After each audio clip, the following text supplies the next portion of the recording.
काञ्चनं वैदेहीहरणं जटायुमरणं सुग्रीवसम्भाषणं वालीनिर्गलनं समुद्रतरणं लङ्कापुरीदाहनं पश्चात् रावणकुम्भकर्णहननम् एतद्धि रामायणम्। श्रीरामचंद्र करुणासमुद्र ध्यातो तुझी राजसयोगमुद्रा नेत्री नयेरे तुझवीण निद्रा कैवेट श्रीवा मजला सुभद्रा मनोजमं मारुततुल्यवेगं जितेन्द्रियं बुद्धिमतां वरिष्ठं वातात्मजं वानरयूथमुख्यं श्रीरामदूतं शरणं प्रपद्ये। जय जय रघुवीर समर्थ प्रभु रामचंद्र महाराज की जय, महारुद्र हनुमान की जय। काल आपण बघितलं शबरी राममय झाली, रामस्वरूप झाली। सगळ्यांच्या पुढं आमच्या सगळ्यांच्या पुढं भक्तीचा हा आदर्श आहे। भक्ती कशी असावी, निष्ठा कशी असावी, श्रद्धा कशी असावी हे शबरीने तिच्या जीवनातनं आपल्याला दाखवून दिलेलं आहे।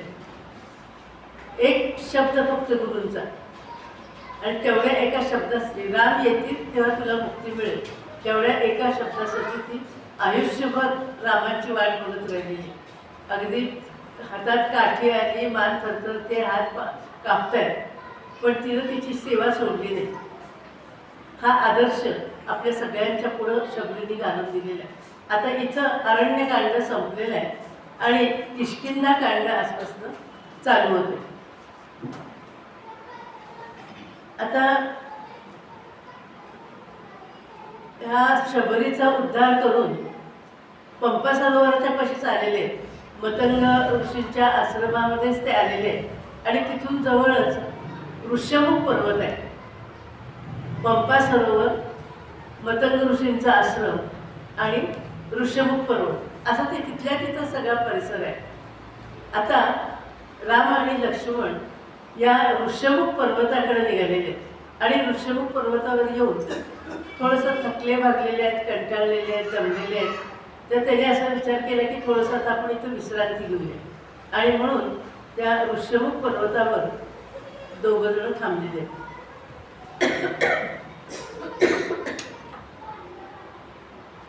हे दोघं जण तिथं विश्रांती घेण्यासाठी थांबले। तेवढ्या वेळात तिथं सुग्रीव, हनुमंत, नलनील ते त्या ऋष्यमुख पर्वतावर आहेत आणि सुग्रीवाने या दोघांना लांबून बघितले आणि बघितल्यानंतर सुग्रीव जरा थोडासा वालीला कायमचा घाबरलेला आहे आणि त्यामुळं तो विचारतोय की हे कोण आहे दोन? म्हटलं तर तपस्वी दिसत आहेत आणि तापस वेशामध्ये आहेत, पण खांद्यावर हे आहे, धनुष्य आहे, पाठीवर बाणांचा भाता आहे, हातात तलवारी आहे। मग नेमके हे आहेत तरी कोण? वालीने तर यांना पाठवलं नसेल ना दोघांना, अशी भीती सुग्रीवाच्या मनामध्ये आहे आणि म्हणून ते हनुमंताला सांगतायत की हनुमंता आता तू जाऊन ते कोण आहेत, काय आहेत त्याची चौकशी करून घे। आता पहिल्यांदा रामायणामध्ये हनुमंतांचा प्रवेश झाला, त्यामुळं एकदा हनुमंतांचं जगन करूया। महारुद्र हनुमान की जय। इथं जाऊ खेळतात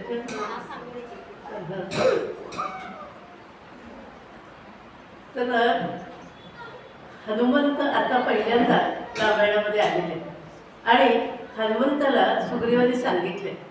आता हनुमंत अत्यंत चतुर, विमरूपीमध्ये जे वर्णन सगळं केले की ते हनुमंताचं बुद्धिमतां वरिष्ठ, बुद्धिमान आहे, चतुर आहे, सगळी वैशिष्ट्य त्याच्या ठिकाणी। हे दोन कोण आहेत हे शोधून काढायचं आहे म्हणल्यानंतर त्यांनी तापसवेश घेतलेला आहे आणि तापसवेशामध्ये तो त्या दोघांच्या पुढे जाऊन उभा राहिलेला आहे। बघा ही सगळी जमात कशी आहे, ह्या सगळी वानर म्हणून आपण सगळेजण त्यांना ओळखतो, पण खरं म्हणायला गेलं ना तर वाल्मिकींनी असं म्हटलंय की हे वानर नाहीच आहेत, हे खरं म्हणजे काय, आदिमानव आहेत, आदिवासी आहेत, मागास अशी ती जमात आहे. मानवच आहेत, ते 2 पायांवर चालतात. आणि शेपटी ही काय म्हणजे शेपटी नाही आहे ती, ते त्यांचा पट्टा आहे. आणि तो पट्टा कशासाठी आहे, तर तो स्वसंरक्षणासाठी तो पट्टा आहे. तो पट्टा ते कमी जास्त करू शकत असत, असं वर्णन वाल्मिकींनी केलेलं आहे. कारण का, तर हे जे सगळे वानर आहेत त्यांनी, ज्याला आपण वानर म्हणून ओळखतोय, ते सगळे बुद्धिमान आहेत. वेदांचा त्यांचा अभ्यास आहे, मारुतीचा, हनुमंताचा वेदांचा अभ्यास आहे. रोज स्नान संध्या ते करत असत. मग हे जर वानर असतील तर हे कसं शक्य आहे? समुद्र स्नान, पुन्हा त्यानंतर त्या स्नान संध्या वगैरे सगळं करणं. आणि आता मारुती जेव्हा आलाय भेटायला, अत्यंत सुसंस्कृत असा आहे, तापस वेशात आलेला आहे, 2 फुलं घेऊन आलेले आहेत. म्हणजे कसं हे आहे बघा तुम्ही, की दोघांना 2 फुलं त्यांनी पहिल्यांदा दिलेली आहेत आणि दोघांनाही नमस्कार केले. आणि मग आपली ओळख करून दिली की मी केसरी नंदन अंजनी सुत, असा मी हनुमान, ती स्वतःची ओळख करून दिलेली आहे. आणि त्याच्यानंतर सुग्रीवाविषयी सगळी माहिती सांगितलेली आहे. सुग्रीव कोण आहे, इथं का राहिलेला आहे वगैरे सगळी माहिती सांगितलेली आहे. आणि हे सगळं सांगितल्यानंतर, ते सगळं ऐकल्यानंतर राम अत्यंत बारकाईने हनुमंताला तर त्याचं निरीक्षण करत आहेत. आणि रामांच्या असं लक्षात आलेलं आहे की हा अत्यंत सुसंस्कृत असा आहे, त्याची भाषा शुद्ध आहे, स्पष्ट बोलतोय, नम्र आहे, विवेकी आहे. त्याच्या त्या थोड्याशा परिचयातनं रामांना बरोबर हनुमंताचं स्वरूप लक्षात आलेलं आहे. आणि म्हणून ते हनुमंत सुग्रीवाला असं सांगताय, लक्ष्मणाला असं सांगताय की लक्ष्मणा हा अत्यंत विवेकी आहे, वेदज्ञ आहे, नम्र आहे, तर तू याच्याशी बोलताना आदबशीरपणाने बोल. कारण त्याला माहिती आहे की लक्ष्मण दरवेळेला शीघ्र कोपी आहे आणि नवीन काही आहे म्हटलं की पहिल्यांदा शंका घेणं आणि रागाने बोलणं. म्हणून लक्ष्मणाला त्यांनी काय सांगितले की लक्ष्मणा हा कौपिनधारी हनुमंत, याच्याशी तू अदबीने बोल. हे वाक्य आहे बघा. आता कौपिनधारी हनुमंत याच्याशी तू अदबीनं बोल म्हणजे हे ऐकल्याबरोबर हनुमंताने एकदम प्रभो म्हणून पायावर लोळण घेतली रामांच्या आणि डोळ्यात गळगळ अश्रू वाहतात, चरण धुवून काढलेले आहेत. रामांनी पटकन हनुमंताला उचललंय आणि आपल्या मिठीमध्ये घेतलेलं आहे. राम आणि हनुमंत, गुरु आणि शिष्य यांची ती जी भेट आहे ना, ती अतिशय भेट, काही वेळेला कॅलेंडर चित्र वगैरे पण काढतात बघा त्या भेटीची, अतिशय प्रेमाची अशी ती भेट आहे. इतक्या प्रेमाने रामाने जवळ घेतलेल्या हनुमंताला. आणि मग हनुमंत सांगतोय का एकदम असं झालं, असं थोडंसं मनात येत की नाही, की पहिल्यांदा शांत आहे, 2 फुलं दिलेली आहेत, असा नमस्कार केलेला आहे आणि एकदम प्रभो म्हणून पायावर लोळण घेतलेली आहे, डोळ्यात अश्रुधारा वाहत आहेत. तेव्हा हनुमंत असं सांगतोय की प्रभू, माझ्या मातेने, अंजनी मातेने मला असं सांगितलं होतं की तुझी जी कौपीन आहे, जन्मजात तुला प्राप्त झालेली जी कौपीन आहे, ती जो ओळखेल तो तुझा गुरु आहे आणि तोच ईश्वर आहे, हे त्याला आठवले आता. आणि मग प्रभो म्हणून त्याने जी मिठी मारली आहे ना, त्याचं कारण ते आहे की मला माझा ईश्वर भेटलेला आहे, माझे मला गुरु भेटलेले, गुरु शिष्यांची ती भेट आहे. जसं कर्णाला कवच कुंडल मिळाली होती, जन्मदास कवच कुंडल मिळाले, तसं हनुमंताला जन्मदास ही कौपीन लाभलेली आणि ती रामांनी ओळखली. म्हणून हनुमंत अत्यंत खुश झालेला आहे. आणि मग आता थोडंसं प्राथमिक स्वरूपाचं बोलणं वगैरे झालं, एकमेकांशी संवाद झालेला आहे. आणि मग आता राम म्हणत आहेत की आता आपण सुग्रीवाला भेटायला जाऊया. लक्ष्मणाने आपली सगळी माहिती सांगितलेली, अयोध्येतून निघाल्यापासून इथं येईपर्यंत आणि सीतेचं अपहरण वगैरे सगळे प्रसंग हनुमंताला लक्ष्मणाने सांगितलेलं आहे. आणि हे ऐकत असताना हनुमंताच्या लक्षात आलं की मारुतीच्या डोळ्यातनं घळघळ पाणी वाहते. हे सगळे प्रसंग सांगताना लक्ष्मण भावनावर झालेलं आहे. त्याच्या असं लक्षात आलं की या दोघा भावांचं प्रेम खूप छान आहे, ते दोघांचं एकमेकांचं फार प्रेम आहे. हे एका क्षणात हनुमंताने ओळखलेले. आणि हनुमंताला लक्ष्मणाने हे पण सांगितलं की आम्हाला सुग्रीवाची मदत होईल सीतेच्या शोधासाठी, असं सांगितलेलं आहे. आणि म्हणून आता आम्हाला सुग्रीवाला भेटायचं. म्हणजे आता हे तिघजण सुग्रीवाकडे गेली आहेत. आणि सुग्रीव नल नील वगैरे सगळे बसलेले आहेत. हे तिघजण तिथं गेल्यानंतर हनुमंत इतका चतुर आहे. हनुमंत आता तिथं ऋष्यमुख पर्वतावर आहे. तिथं काही खुर्च्या नाहीत, आसनं नाहीत, काही नाहीत. पण हे राम आलेले आहेत, त्यांनाही आसन दिलं पाहिजे. व सुग्रीवसुद्धा तो अधिपतीच आहे, त्यालाही आसन पाहिजे. हनुमंतांनी लगेच 2 दगड समोरासमोर असे उंच प्रकारचे असे आणून त्याच्यावर मोठे लाकडी ठोकळे आणून त्या दोघांनाही बसायची व्यवस्था करून दिलेली आहे. आणि मग लक्ष्मण हनुमंत हे पायाशी बसलेले. आणि आता ते एकमेकांशी बोलत आहेत. सुग्रीवाची सगळी हकीकत सांगितलेलीच होती हनुमंतांनी, त्यामुळे आता ते सगळं कळलेलं होतं. तेव्हा राम असं म्हणतात की सुग्रीवा, तुला मदतीचा हात मी द्यायला तयार आहे, तुला मी मदत करायला तयार आहे. आपल्या दोघांमध्ये मैत्री व्हायला काही हरकत नाही.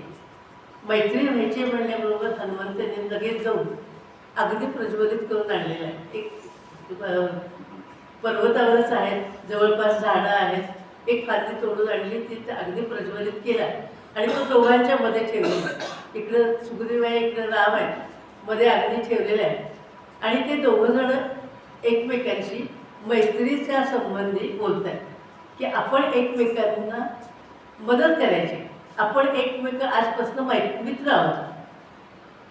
आता अगदी काढून ठेवलं असेल, मैत्रीचा संबंधी बोलायचं आहे, अगदी का आणून ठेवलं असेल तर अग्नीच्या साक्षीने मैत्री केलेली आहे. अग्नीच्या साक्षीने का, तर अग्नीमध्ये काही वेळेला प्रेमामध्ये काही किलबिश आलं, मित्रसंबंधामध्ये काही किलबिश आलं, काही विकल्प निर्माण झाला तर तो अग्नीमध्ये जळून खाक होतो. म्हणून अग्नीच्या सहाय्याने, म्हणून पद्धत आहे बघा की कुठली गोष्ट जर करायची झाली ना तर अग्नीच्या सहाय्याने करायची. म्हणून अग्नीच्या सहाय्याने दोघांच्या मध्ये तो करार नाही आहे बरं का. असं जसं 2 देशांमध्ये करार असतो खरे, तसा तो करार नाही आहे. ते मैत्रीचं एकमेकांचं देणं आहे. आणि अशा प्रकारे मैत्री एक ठरली.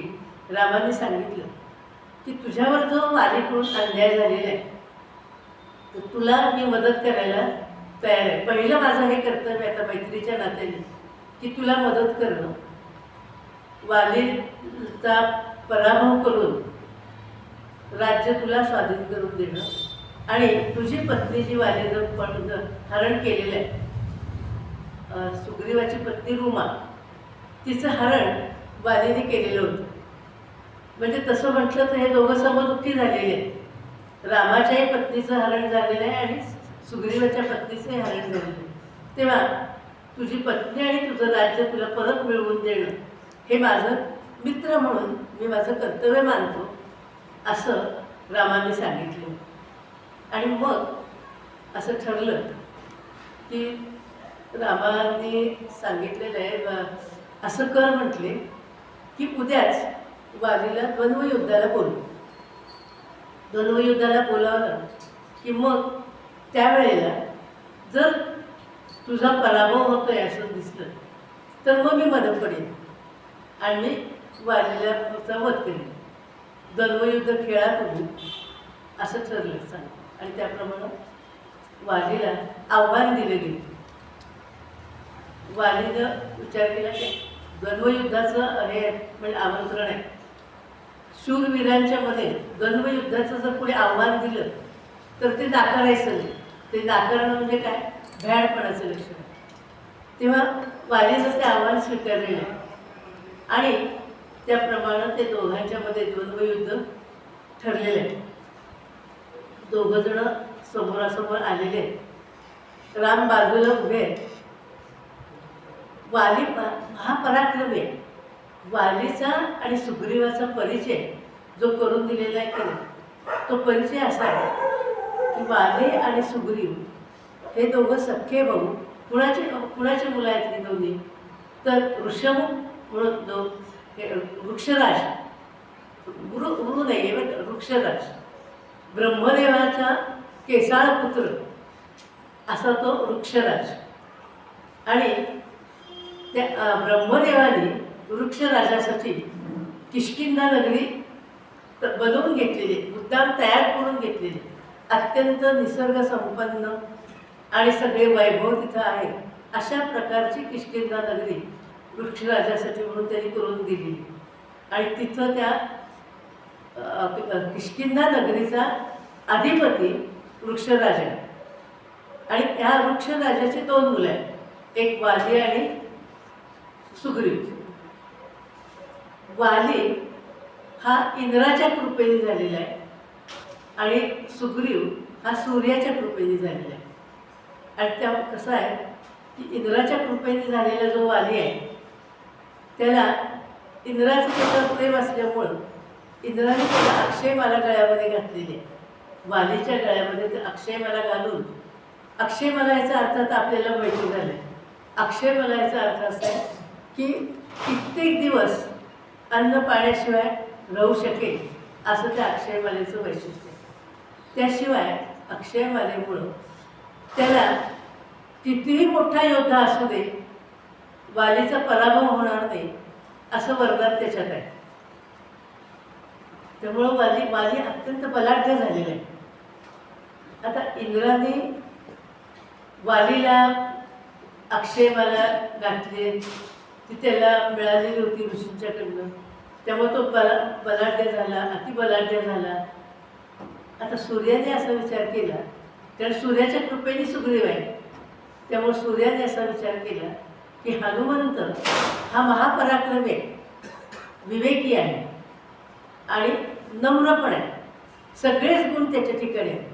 तेव्हा महापराक्रमी म्हणजे किती महापराक्रमी आहे तर प्रत्यक्ष इंद्राला आपल्या ऐरावतासह आपल्या शेपटीत गुंडाळून त्याला भिरकावून लांब दिलेलं आहे. एवढा महापराक्रमी असा हनुमंत आहे.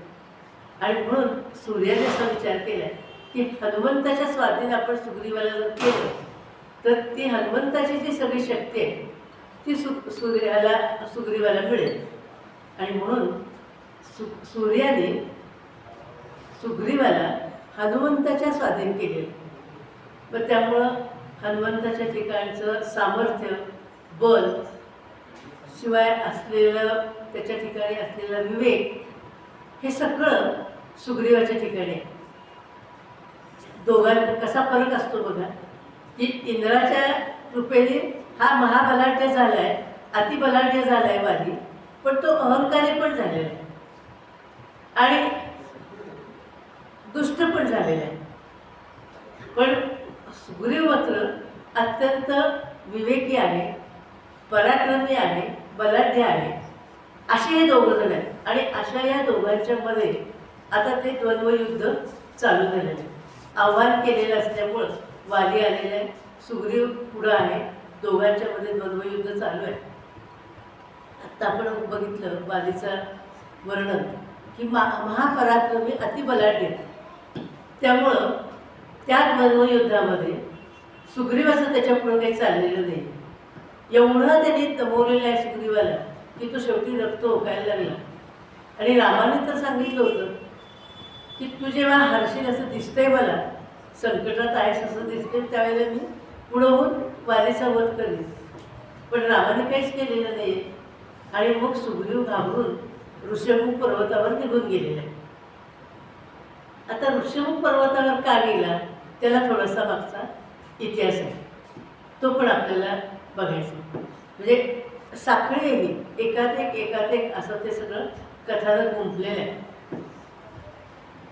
ऋषमुख पर्वतावर तो का गेलेला आहे तर वाली अतिबलाढ्य आणि अतिबलाढ्य अतिपराक्रमी म्हणून दुंदुबीने त्याला आव्हान दिलेलं आहे. दुंदुभी हा दैत्य आहे. त्या दैत्याने वालीला द्वंद्वयुद्धाचं आव्हान दिलेलं आहे आणि त्याप्रमाणे त्या दोघांच्यामध्ये द्वंद्वयुद्ध झालं. पण वाली कुणाला मागं सारणार नव्हता. तो पराक्रमीच असल्यामुळं त्या याच्यामध्ये हा दैत्य होता. दुंदुभी हा तितका पराक्रमीच होता. पण वालीनं त्या द्वंद्वयुद्धामध्ये दुंदुभीचा पराभव केल्याने त्याला मारलेलं आहे. त्याचा वध झालेला आहे त्या द्वंद्वयुद्धामध्ये. आता वास्तविक पाहता शत्रुत्व संपलं, मृत्यू झालेला आहे शत्रूचा. म्हणल्याचं तसं नाही आहे. वाली इतका मग्रूर झालेला आहे, तो मेलेला आहे, तरी त्याने काय केलं की आपल्या लाथेने त्याने त्याला उडवलं आहे आणि उंच फेकले. जो मृत झालेला आहे त्याला लाथेने त्याने उंच फेकलेला आहे. तो वरून तो खाली आपटला. बरं, महापराक्रमी आणि बलवान शक्तिमान अशी ही माणसं वरून खाली आपटल्यानंतर त्याच्या देहाच्या चिंधड्या झालेल्या आहेत आणि रक्ताच्या चिळकांड्या उडाल्या. आता हे रक्ताच्या चिळकांड्या ज्या उडाल्या ते तिथं जवळच मतंग मुनींचं आश्रम आहे. आता मी सांगितलं तसं की ऋष्यमुख पर्वत, पंपा सरोवर आणि मतंग ऋषींचा आश्रम. हा ज्या रक्ताच्या चिळकांड्या ज्या उडाल्या ते इकडं मतंग मुनी सकाळची वेळ आहे ते अर्घ्य देत बसलेले सूर्याला. अत्यंत पवित्र अशा ह्याच्यामध्ये आहेत आणि तापस वेशामध्ये आणि त्यांच्या उंजळीमध्ये पाणी आहे. त्या सूर्याला अर्घ्य देत आहेत आणि त्याच्यात ते रक्ताचे थेंब येऊन पडले, संतापले. म्हणले ह्या ह्याच्यात असं अशुद्धाचे ते कोण टाकले, कोणाचं हे काम आहे, कोण हा पापी असा आहे. म्हणजे जो कोणी असा पापी आहे त्या पाप्याला माझ्या या आश्रमाच्या परिसरामध्ये 2 योजन परिसरामध्ये त्याला प्रवेश नाही. आणि जर तो आला तर त्याचं शिर तिथं तुटून पडेल. शाप दिला तिथल्या तिथे. बघा, लक्षात घ्या की हा शाप कुणाला दिलाय? वालीला दिला. कारण वालीनं हे कृत्य केलं होतं. वास्तविक पाहता मृत्यू झाल्यानंतर तिचं वैर संपलं होतं. पण हे जे त्याची विटंबना, अगदी मृतदेहाची सुद्धा विटंबना केली आणि त्याला तो शाप, वालीनं तो ऐकला, शापवाणी ऐकली आणि शापवाणी ऐकल्याबरोबर वाली घाबरला आणि आता त्याचं ठरवलं की आता ऋषिमुख पर्वताच्या आसपास, त्या मतंग ऋषींच्या आश्रमाच्या आसपास आणि ऋषिमुख पर्वताच्या आसपास अजिबात फिरकायचं नाही. आता इकडं हे द्वंद्वयुद्ध आता दोघांचं झालेलं, वाली आणि सुग्रीव या दोघांच्या मध्ये जे द्वंद्वयुद्ध झालं आणि सुग्रीव काही चालत नाही म्हणून रक्त ओकतो म्हणून तो ऋषमुख पर्वतावर येऊन थांबलेला आहे. का थांबला तिथे? तर त्याला माहिती आहे की हा वाली आता तिथे येणार नाही. वालीला तो घाबरलेला आहे आणि त्यामुळं आता तो तिथं जाऊन थांबलेला आहे. रामही पाठोपाठ आलेले आणि रामानं तो चिडून रागवत म्हणतोय की तुम्ही एवढा शब्द दिला, मैत्री केली आणि शब्द देऊन सुद्धा तुम्ही माझं संरक्षण केलं नाही, माझ्या बाजूने तुम्ही उभे राहिला नाही. त्या राम म्हणले, अरे म्हणजे काय झालं, तुम्ही दोघं इतके सारखे दिसताय की तुमच्या द्वंद्वयुद्धाच्या वेळेला सुग्रीव कोण आणि वाली कोण मला ओळखूनच यायला मिळेल. जर समजा बाण सुटला आणि तो तुलाच लागला असता तर, म्हणून म्हणजे मला बाण सोडता येईल. दोघांच्या तुमच्या याच्यात इतका सारखेपणा आहे की मला बाण सोडता येईल आणि तुझी मदत करता येईल. म्हणले आता असं कर, उद्या पुन्हा एकदा परत त्याला आव्हान दे, द्वंद्वयुद्धाचं आव्हान परत एकदा त्याला दे आणि मग उद्या मात्र मी तुझं संरक्षण नक्की करेन. आणि लक्ष्मणालाही सांगितलं की आता वालीच्या गळ्यात एक फुलांची माळ घाल, म्हणजे मला कळेल दोघं ते असले समोरासमोर. पण वालीच्या गळ्यात फुलांची माळ असली की वाली कोण आणि सुग्रीव कोण हे मला, सुग्रीवाच्या गळ्यात फुलांची माळ घातलेली आणि आता वालीने त्याला आव्हान, वालीला आव्हान सुग्रीवाने दिलेले. आता सुग्रीव वालीला आव्हान दिल्यानंतर तारा असं म्हणते की काल त्यानं इतका पराभव स्वीकारलेला आहे, रक्त ओकत तो बाहेर गेलेला आहे, एवढा मार त्यानं खाल्लेला आहे आणि तरीसुद्धा तो पुन्हा तुम्हाला आव्हान देतोय. त्याआधी त्याला कुणाचं तरी सहाय्य नक्की लाभलेलं आहे आणि तुम्ही आता या द्वंद्व युद्धाला जाऊ नका. आता जाणं म्हणजे पराभव स्वीकारणं आहे. पण वाली ऐकत नाही. तोपर्यंत अंगदानी बातमी आणलेली आहे की सुग्रीवाला 2 ऋषीपुत्रांचं सहाय्य आहे. हे कळल्यानंतर तारा आणखी पुन्हा पुन्हा विनवून सांगते की आज तुम्ही द्वंद्वयुद्धाला जाऊ नका. पण वाली असं म्हणतो की सुग्रीव माझा भाऊ आहे, मी त्याला मारणार नाही, पण द्वंद्वयुद्धाचं आव्हान आहे म्हणल्यानंतर ते मी स्वीकारणार. आणि वाली गेलेलं, दोघांच्या मध्ये द्वंद्वयुद्ध सुरू झालेलं आहे आणि खरोखरच वाली पराक्रमी आहे, अतिबलाढ्य आहे. त्याच्यामुळं त्याच्या पुढं सुग्रीवाचं काही चाललेलं नाही आहे. पण आता राम सावध आहेत ना. रामाला आता कळतंय सुग्रीव कोण आणि वाली कोण. ते कळल्यामुळं ज्या वेळेला अशी वेळ आली की आता सुग्रीवाला मार खावा लागतोय, तेव्हा रामाने धनुष्याला बाण लावलेला आहे आणि कडाकड आवाज झालेला आहे. आकाश दुमदुमून जाईल एवढा प्रचंड आवाज झालेला आहे आणि रामाने बाण सोडलेला आहे.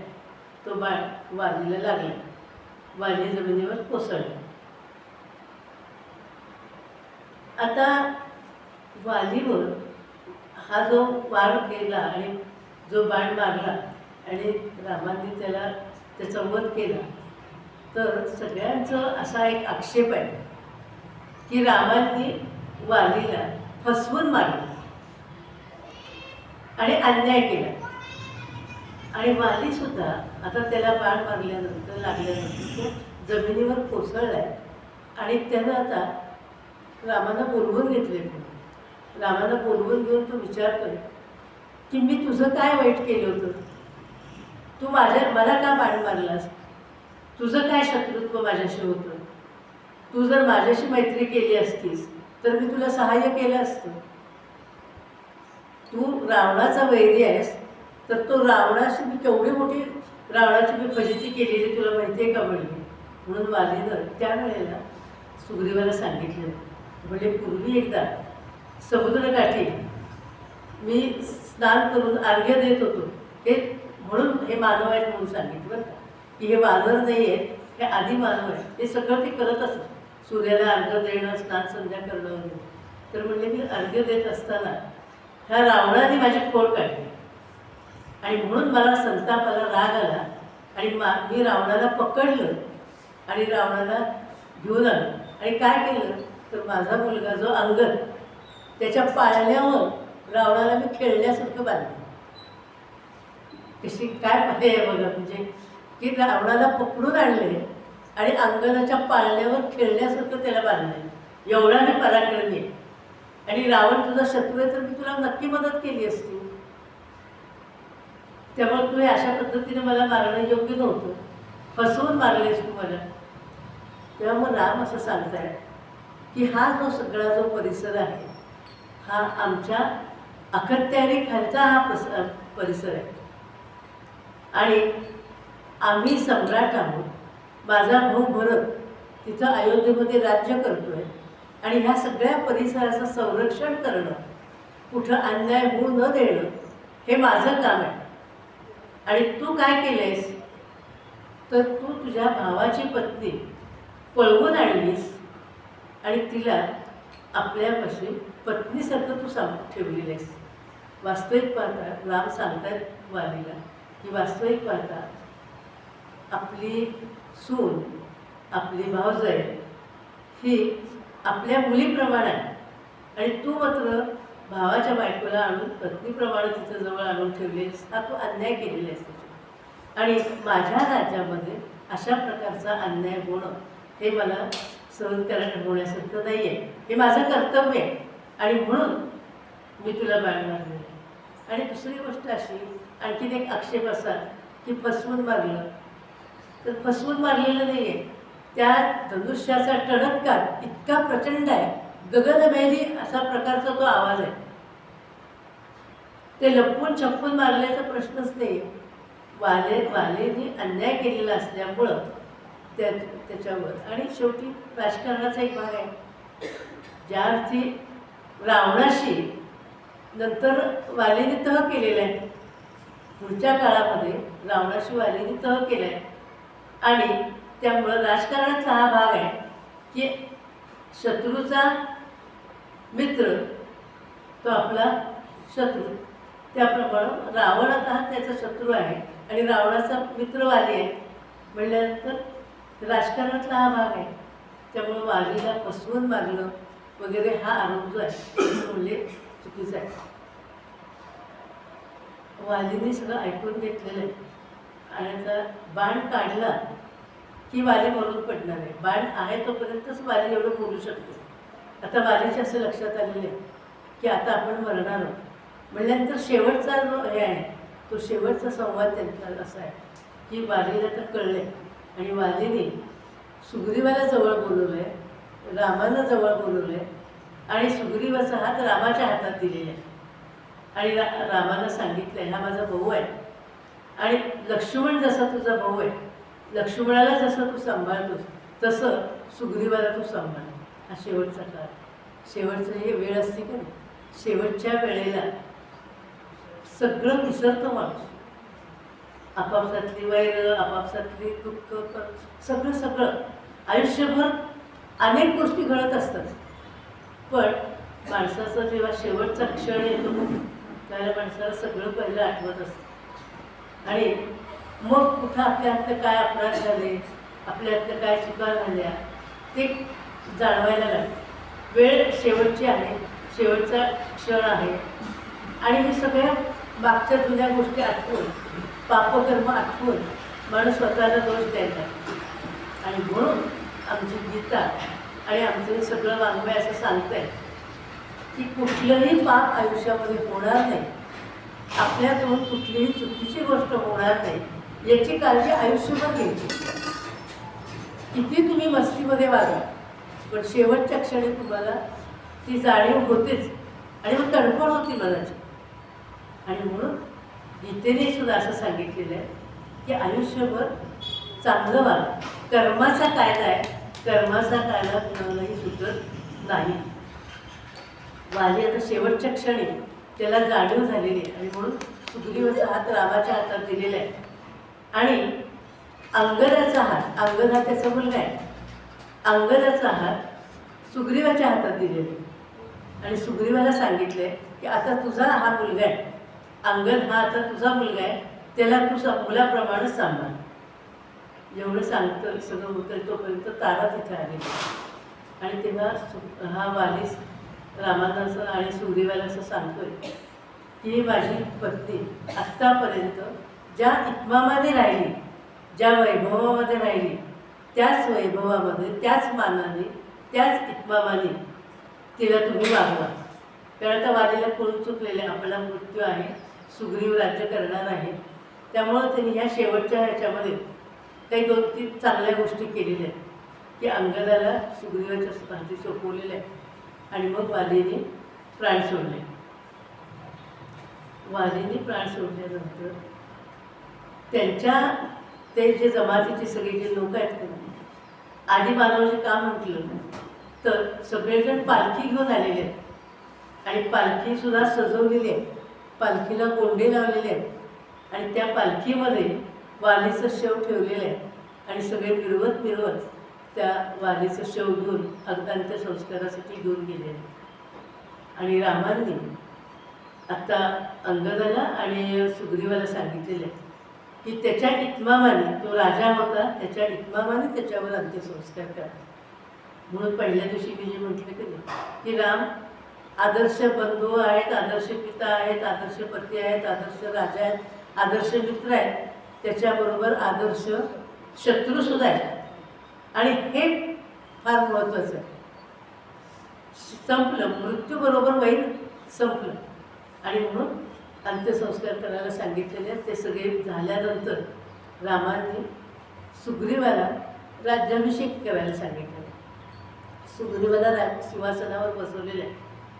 लक्ष्मणाला तिथं पाठवलेलं आहे, किष्किंधेला लक्ष्मणाला पाठवून दिलेलं आहे.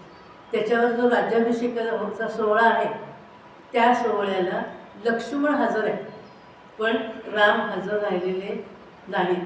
राम अरण्यातच आहे, ऋषमुख खाली बाजूला अरण्यामध्ये ते थांबलेले आहेत. कारण का तर मी वनवासात आहे आणि राज्याभिषेक सोहळा वगैरे हे करणं, त्या सोहळ्याला हजर राहणं हे वनवासामध्ये असलेल्या माणसाला शोभणार नाही आहे. माझं वचन आहे. आता बघा, विचार करायचं कोण होतो बघायला. राम जर गेले असते राज्याभिषेकाच्या सोहळ्याला तर कोण होतं बघायला, कोण विचारणार होतं. काही तर त्यावेळेला तिनं सांगितलं तर 14 वर्षाचा वनवास वल्कलं दिसून, पण आता तर कोणीच नव्हतं बघायला.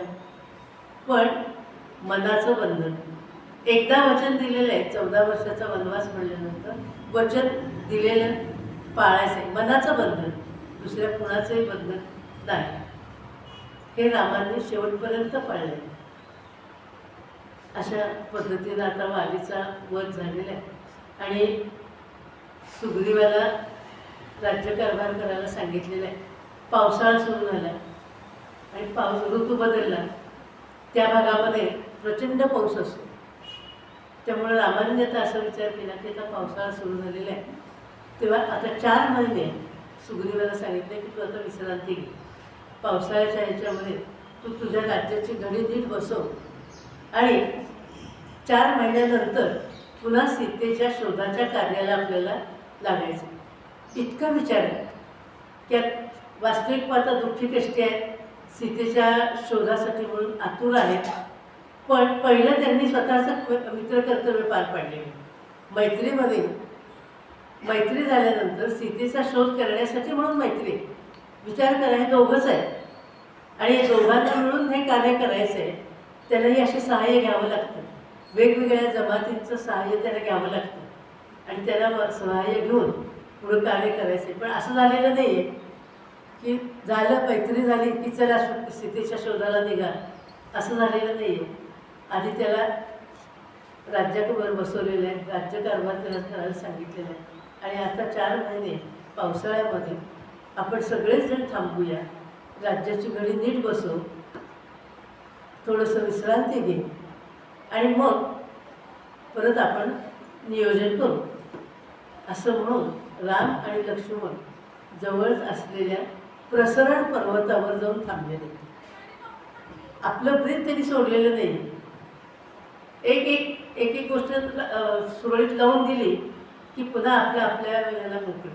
आता त्या प्रसरण पर्वताच्या पठारावर ते तिथं 2 जण राहिलेले आहेत आणि इकडं सुग्रीव आपल्या पत्नीबरोबर आणि सगळ्यांना.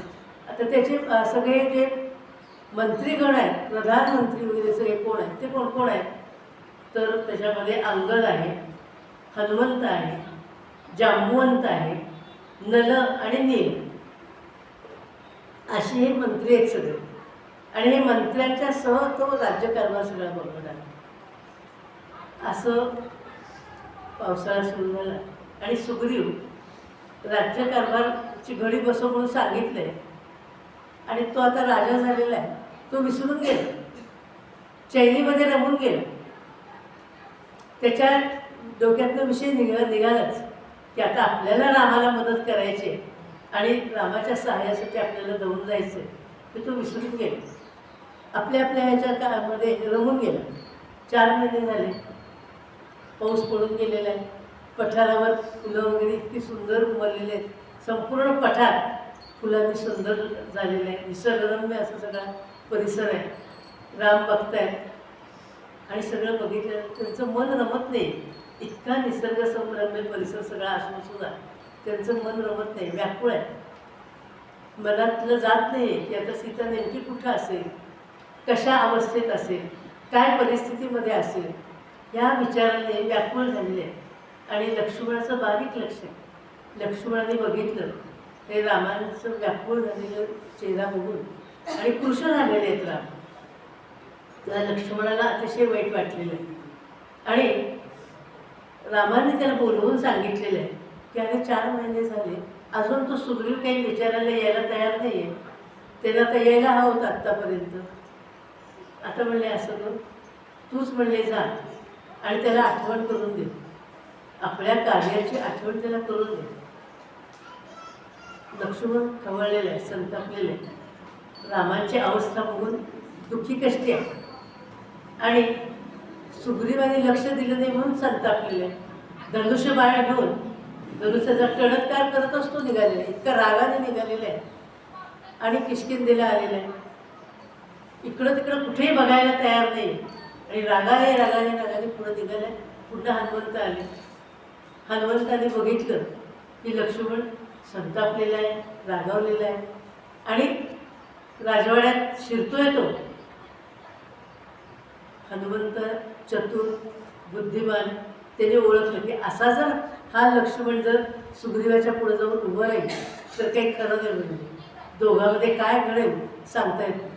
आणि म्हणून हनुमंताने पटकन लक्ष्मणाला सांगितलेलं की आत्ताच मी काही वानरांना सांगून आले, निरोप देऊन आलो आहे, लोकांना सांगून आले की आपल्याला एक पुढचं कार्य चालू करायचं आहे आणि नवीन लोकांना या वानरांना मी गोळा करायला निघालेलो आहे.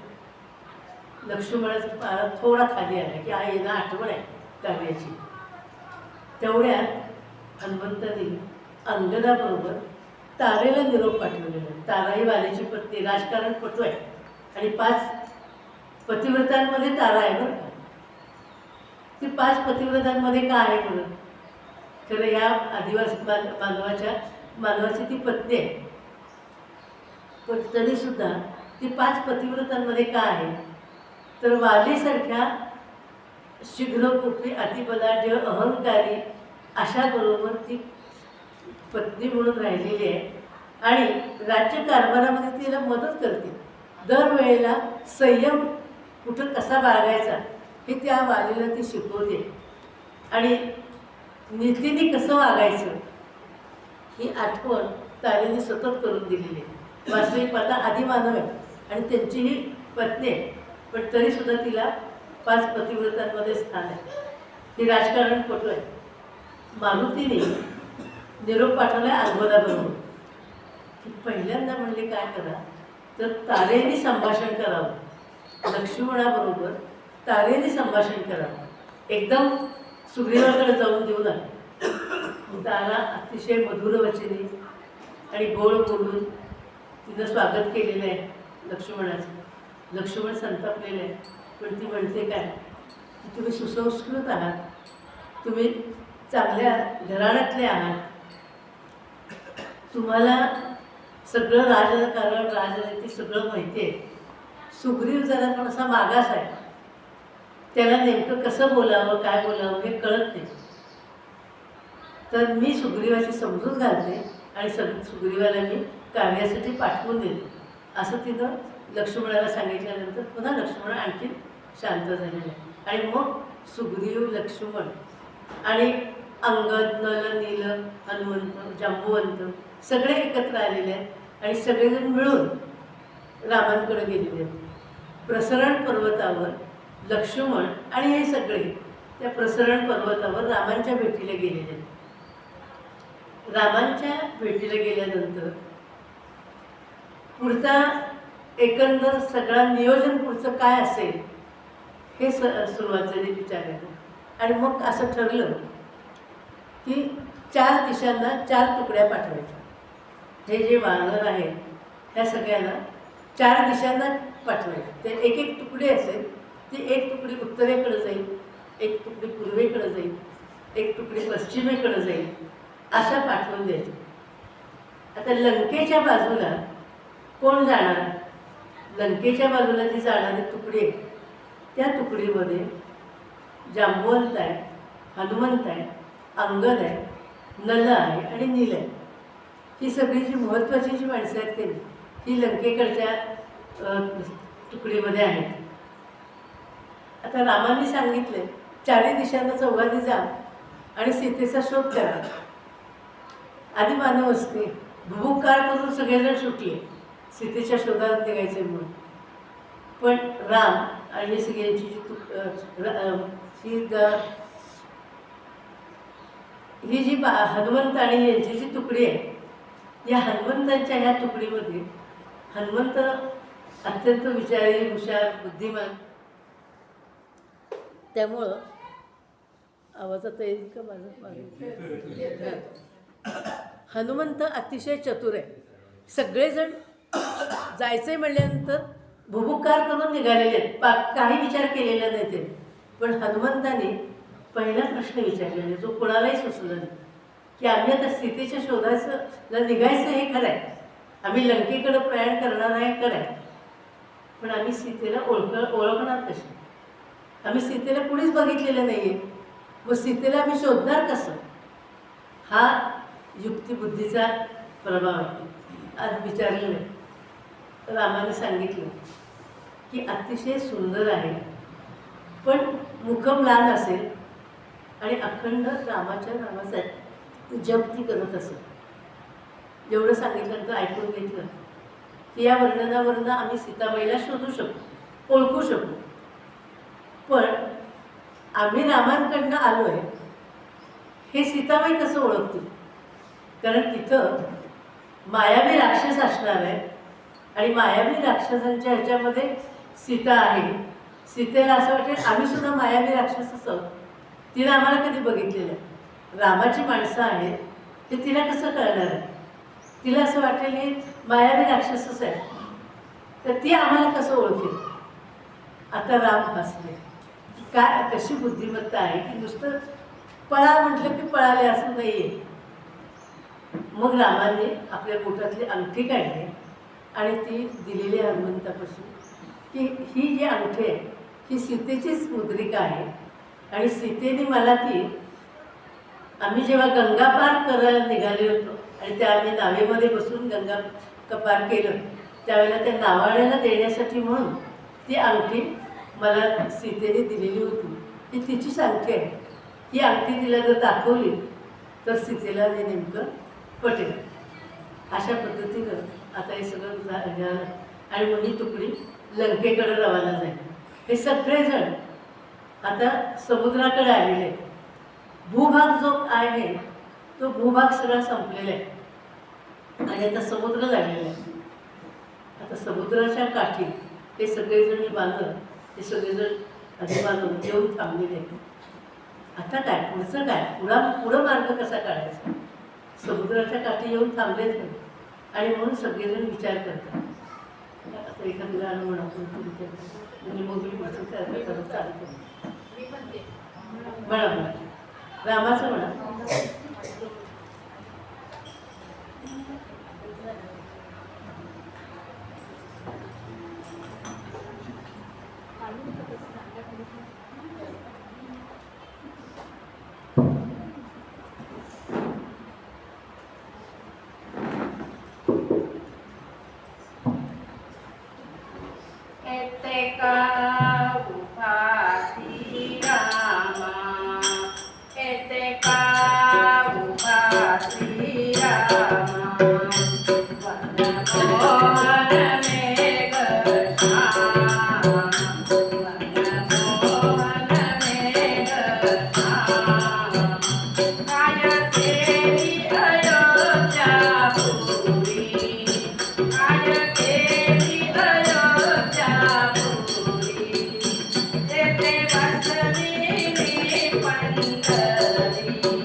आता हे सगळेजण समुद्राच्या काठी येऊन थांबलेले आहेत आणि आता सगळेजण विचार करत आहेत की हा 100 योजना पसरलेला हा समुद्र तो उल्लंघन केल्याशिवाय लंकेमध्ये जाता येणार नाही. तो पुढचं कार्य होणार कसं? हा समुद्र उल्लंघन कोण जाणार, कसा जाणार? थांबलेत तिथं सगळेजण विचार करतायत आणि निराश झाले सगळेजण. अंगद म्हणतोय आपण जर असं जर परत गेलो तर सुग्रीव काय आपल्याला जिवंत ठेवणार आणि मी तर काय वालीचा मुलगा, त्यामुळं सुग्रीव माझ्यावर तर रागवणारच आहे. आपण आता परत तरी कसं जायचं आणि समुद्र ओलांडून पुढं तरी कसं जायचं, असा सगळा प्रश्न निर्माण झालेला आहे. आणि विचार करतायत तेवढ्यात एक गृध पक्षी संपाती त्याचं नाव, तो सरकत सरकत सरकत यांच्यापाशी आलेला. समुद्र किनारी हे बसलेले आहेत आणि यांचा विचार चाललेला आहे, यांचं बोलणं चाललेलं आहे, ते त्यांना ऐकलं. पण तो वृद्ध आहे, थकलेला आहे, त्याचे पंख छाटले गेलेले आहेत आणि त्यामुळे त्याला उडता येत नाही आहे. तो सरकत सरकत सरकत कसा तरी यांच्याजवळ येऊन उभा बसलेला आहे आणि तो त्याला विचारतो की तुम्ही कोण आहात आणि कशासाठी इथं बसलेलं आहे, काय तुमचं कार्य आहे? आणि स्वतःची तो ओळखही सांगतो की मी संपाती आणि जटायू हा माझा भाऊ आहे. आता जटायू आपल्याला माहिती आहे सीतेला वाचवणारा, तर जटायू आणि संपाती हे दोघं भाऊ आहेत. तो संपाती त्यांना सांगतोय. आणि एकदा असं म्हणणे झालं, आम्ही दोघंही लहान असताना एकदम सूर्याला पकडायला म्हणून, धरायला सूर्याला म्हणून आम्ही दोघंही उडालो. पराक्रमीच आहेत, त्यामुळे तेव्हा आम्ही सूर्याला पकडण्यासाठी म्हणून दोघंजण आम्ही उडालो. आणि त्या सूर्याच्या उष्णतेच्यामुळं, सूर्याची उष्णता सहन न झाल्यामुळं जटायूचे पंख जळायला लागले आणि मला असं वाटलं की मी मोठा भाऊ आहे, माझंही कर्तव्य आहे, म्हणून मी त्याच्यावर माझ्या पंखांनी त्याला आवर घालण्याचा प्रयत्न केला, त्याला सांभाळण्याचा प्रयत्न केला. हे पक्ष्यांमधलं बघा गृध पक्षी आहे आणि तो सांगतोय की मी माझ्या भावाला वाचवण्यासाठी, माझ्या भावाला सांभाळण्यासाठी म्हणून माझ्या पंखांचं आवरण मी त्याच्यावर घातलं. पण म्हणजे काय झालं, उष्णता इतकी होती की जटायू लांब कुठेतरी जाऊन पडला आणि माझे सगळे पंख जळून गेले आणि त्यामुळं मला सुद्धा असं हे बाजूला पडून राहावं लागलं आणि मला तर उडता येत नाही आहे असा मी थांबलेलो आहे. आणि वाट बघतोय मी. माझी अशी अवस्था झाल्यानंतर माझी सेवा एका ऋषींनी केली. कारण मी उडू शकत नव्हतो, मी इकडं तिकडं जाऊ शकत नव्हतो, हलू शकत नव्हतो. तर ऋषींनी एका माझी सेवा केली, मला अन्न पाणी पुरवलं आणि सगळं करून मला त्यांनी जगवलं. तेव्हा मी त्या ऋषींना असं विचारलं की मला पंख केव्हा येतील. त्या ऋषींनी मला असं सांगितलं की रामांची जर सेवा तुझ्या हातनं घडेल तर तुला पंख येतील. आणि त्यामुळे मी वाट बघतोय इथं की रामांच्या सेवा कार्यामध्ये मला कधी संधी मिळेल आणि माझ्या हातनं कधी रामांच्या सेवेचं कार्य होईल, म्हणून मी इथं वाट बघतोय. तेव्हा ह्या सगळ्यांनी अंगदांनी आणि सगळ्यांनी संपातीला जटायूची कथा सांगितली. जटायू कशा पद्धतीनं त्याचा मृत्यू झाला, सीतेला त्यांनी कसं वाचवलं, रामाच्या कार्याला तो कसा उपयोगी आला आणि प्रत्यक्ष रामांनी जटायूचा कसा अग्निसंस्कार वगैरे केलेला आहे हे सगळं त्यांनी हा संपाती त्याचा भाऊ असल्यामुळं त्याला सांगितलेलं आहे. आणि मग म्हणजे आपला आता भाऊ राहिलेला नाही हे त्याला आत्ता कळलं. संपातीला आत्ता कळलं की आपला भाऊ आता नाही आहे या जगात, म्हणून त्याला दुःखही झालं. ते पक्षी आहेत, वृद्ध पक्षी आहेत, पण त्यांना असणाऱ्या भावना आहेत. त्याने तिलांजली दिली आपल्या भावाला तिथं समुद्रकाठी. आणि मग त्याने असं सांगितलं की मला आता तुमच्या कार्यामध्ये काहीतरी थोडीशी मदत करायची आहे, रामकार्यामध्ये मदत व्हावी, म्हणून मी तुम्हाला आता मदत काय करू शकतो. तर मी तर हलू शकत नाही, सरकू शकत नाही, पण तुमच्या मदतीनं मी थोडासा पुढं जाऊन मला दूरचं दिसतं, मला लांबचं दिसतं, तर मी लांबचं बघून सीताबाईला कुठं ठेवलेलं आहे एवढं सांगू शकेल. समुद्राच्या काठी उभे आहेत, समुद्र एवढा मोठा अथांग पसरलेला आहे, त्याच्या पलीकडं लंका आहे, पण संपाती असं म्हणतोय मला लंकेतलं दिसतं. तेव्हा या सगळ्यांच्या मदतीनं संपातीनं त्या पलीकडं बघितलेलं आहे आणि त्याला हे दिसलं आहे की सीतामाईला अशोक वनामध्ये ठेवलेलं आहे. एवढी महत्त्वाची माहिती यांना सगळ्यांना कळलेली आहे. संपातीनं हे रामकार्य केलं आणि संपातीनं तिथं आपला देह ठेवला. संपातीचा मृत्यू झाला. संपातीने शेवटी आपल्या म्हणजे दोघंही भाऊ बघा, जटायूंनी रामाचं कार्य करून आपला देह सोडलेला आहे, शेवटपर्यंत लढलेला आहे. आणि संपातीसुद्धा इतके दिवस वाट बघतोय, रामाच्या कार्याला मदत केलेली आहे आणि आता त्याने देह सोडलेला आहे. आता कळलं की समुद्राच्या पलीकडं लंकेमध्ये अशोक वनामध्ये सीताबाईला ठेवलेलं आहे. पण प्रश्न हा मूळ राहिलेलाच आहे की समुद्र ओलांडून जाणार कोण आणि कसं जाणार. सगळेजण चिंतेमध्ये बसलेले आहेत. जांबुवंत हा सगळ्यांमध्ये वृद्ध आहे आणि जांबुवंत असं म्हणतोय की हा हनुमंत जाऊ शकेल. हनुमंत समुद्र ओलांडून लंघून पलीकडे जाऊ शकेल, पण म्हणजे हनुमंत तर काही बोलत नाही आहे, तो गप्प बसून राहिलेला आहे. तर जांबुवंताला हे माहिती होतं, कारण तो वृद्ध आहे, त्याला माहिती आहे की पूर्वी हा हनुमंत अत्यंत खोडकर होता. लहानपणी अत्यंत जो खोडकर होता, ऋषीमुनींची खोड्या काढायचा आणि ऋषीमुनींना त्रास द्यायचा. मारुतीचं तो लहानपणचं त्याचं जे हे आहे, त्या खोडकर बालपण असतंच ना. तर हा बालपणी इतका खोडकर होता, ऋषीमुनींना तो त्रास द्यायचा.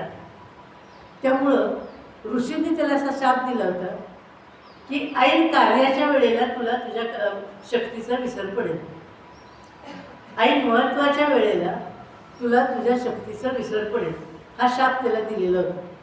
हे जांबुवंताला माहिती होतं. आता उशाप मागितला.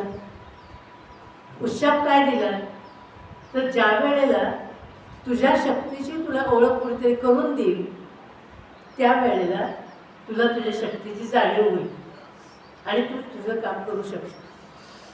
आता जांबुवंत म्हटला, सगळ्यांना सांगितलं या हनुमंताला आपण त्याच्या शक्तीचं जाणीव करून देऊया. त्याच्यात काय सामर्थ्य आहे हे तो विसरलेला आहे, त्याच्या सामर्थ्याची जाणीव आपण त्याला करून देऊया. आणि म्हणून जांबुवंताने आणि या सगळ्यांनी हनुमंताची स्तुती करायला सुरुवात केलेली आहे आणि हनुमंताच्या पराक्रमाचं वर्णन करायला सुरुवात केलेली आहे.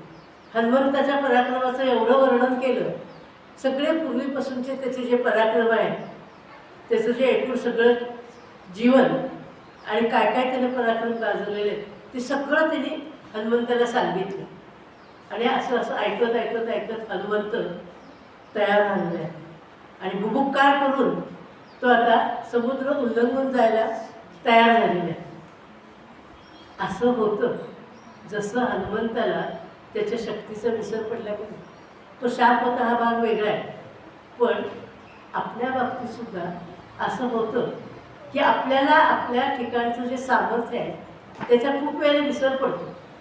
परिस्थितीमुळं असेल, आपण काय आपल्या ठिकाणी गुण आहे, आपण काय करू शकतो याचा आपल्याला विसर पडतो.